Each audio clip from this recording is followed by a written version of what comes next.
सभी हरित वीर भाई बहनों को मेरा प्रकृति प्रणाम।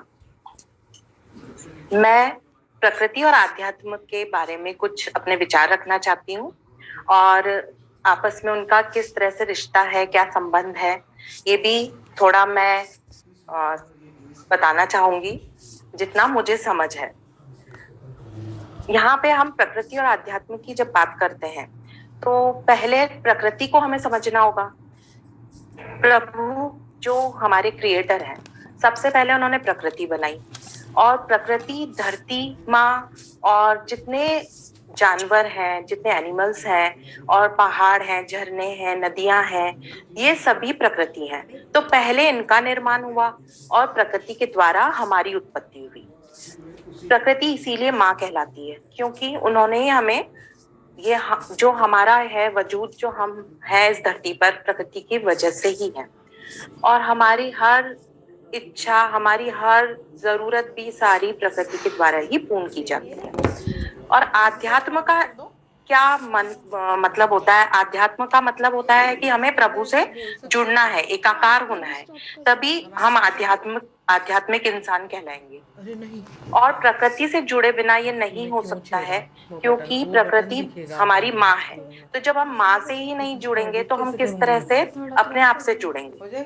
और आध्यात्म का सही जो मतलब है वो ये होता है कि हमें खुद से जुड़ना होता है, हमें आत्म साक्षात्कार पाना होता है, अपने अंदर उतरना होता है। जब हम अपने अंदर उतरते हैं तब हमें पता चलता है कि हम, जब मैं बढ़ाऊंगी तो मेरे को पूरे की बड़े हमारा जो है यहाँ पर होना वो प्रकृति की वजह से ही है। और प्रकृति से भी हमें जुड़ाव महसूस होने लगता है। अगर किसी भी पेड़ को नुकसान पहुंचता है या किसी भी जानवर को या किसी भी दूसरे प्राणी को अगर हमें बहुत ज्यादा तकलीफ महसूस होती है, हमारा मन करता है हम उसी समय दौड़ पड़े और हम कुछ करें, इसका मतलब आप प्रकृति से जुड़े हुए हैं। अगर आप सिर्फ ध्यान करते हैं और आप इन चीजों को महसूस नहीं करते हैं तो आपका ध्यान पूरी तरह अभी कंप्लीट नहीं हुआ है। आपको आसपास की सारी चीजों से, प्रकृति से, हर एक इंसान से, हर एक प्राणी से, जो भी क्रिएटर ने बनाई है उनसे जुड़ाव महसूस होना बहुत जरूरी है। तभी आप सच्ची राह पे आगे बढ़ रहे हैं। प्रकृति हमें सिखाती है सभी से प्रेम करना।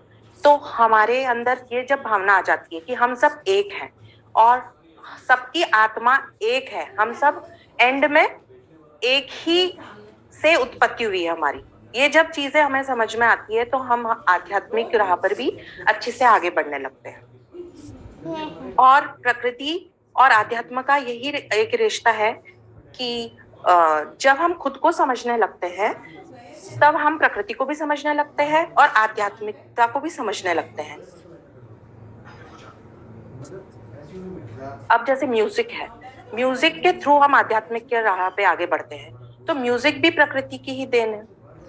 जितने भी शब्द हैं या गीत हैं या म्यूजिकल इंस्ट्रूमेंट्स हैं वो भी आप देखेंगे तो प्रकृति के थ्रू ही हमें मिले हैं।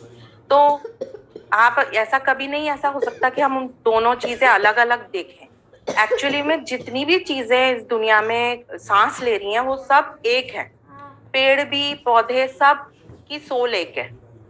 और वो लोग जो प्रकृति है वो क्यों इतनी प्योर फॉर्म में होती है? क्योंकि उन्होंने वो अपना फॉर्म चेंज नहीं किया है, वो अभी भी उसी प्योर फॉर्म में है।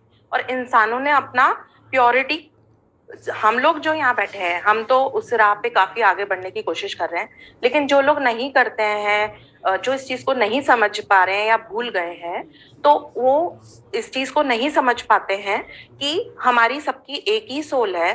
और प्रकृति हमारी माँ है और वो एक अंश है प्रभु का। प्रभु ने उनको क्रिएट किया है और उसके बाद हमारी सुविधा के लिए, हमारे लिए वो उनको क्रिएट ही पहले इसलिए किया गया कि हमारे लिए सब चीजें उपलब्ध रहें और हम सब एक होकर रह सकें प्रकृति के साथ। तो जब तक हम प्रकृति के साथ साथ आगे नहीं बढ़ेंगे हम आध्यात्मिकता में भी आगे नहीं बढ़ सकते हैं। और हमें प्रकृति में सिर्फ पेड़ पौधे नहीं आते, मैं ये चीज फिर से रिपीट कर रही हूँ, प्रकृति में सारी चीजें आती हैं, एनिमल्स भी आते हैं, सब इंसान भी आते हैं।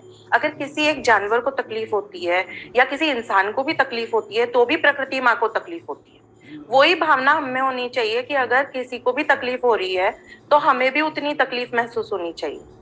तभी हम सच्चे मन से, मतलब हमारा ये रहेगा कि हम सच में आगे बढ़ रहे हैं। और हमें सबसे पहले प्रेम महसूस होना बहुत जरूरी है हर एक चीज के प्रति। और पेड़ पौधों के प्रति भी हमें उतना ही प्रेम महसूस होना चाहिए जितना हम किसी दूसरे अपने घर के परिवार के लोगों से प्रेम करते हैं। क्योंकि परिवार के लोग जितने अपने हैं, प्रकृति ही हमारी माँ है। तो अगर हम उनसे ही प्रेम नहीं करेंगे तो हम किसी से भी प्रेम नहीं कर सकते, सच्चा प्रेम। और आध्यात्मिकता में भी हम आगे नहीं बढ़ सकते। तो यहाँ पर मैं इतना ही कहना चाहूंगी मीनाक्षी। धन्यवाद। धन्यवाद बहन, बहुत सुंदर अभिव्यक्ति आपकी।